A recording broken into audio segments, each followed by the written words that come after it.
মা এগুলো তুমি কি করবা? কেন, তোমার দরকার? আমার দরকার। কি করবে? একটা ভাইরাল রেসিপি লিখেছি, সেটা বানাবো। আচ্ছা ঠিক আছে। প্রথমে ব্রেডের কর্নারগুলো নিয়ে এভাবে রোল করব। রোল করে শেষ মাথায় একটা স্টিক ঢুকাই দিব। হয়ে গেল। এভাবে সবগুলো করে দিব। ফ্রাই প্যানে ক্যারামেল করে দেব।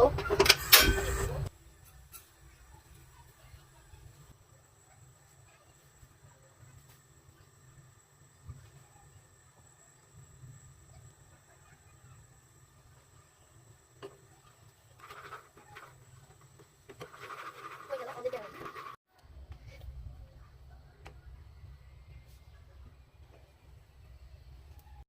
হয়ে গেল ললিপপ। আমার রেসিপিটি আপনাদের কেমন লাগলো প্লিজ কমেন্ট বক্সে জানাবেন, আর লাইক শেয়ার করতে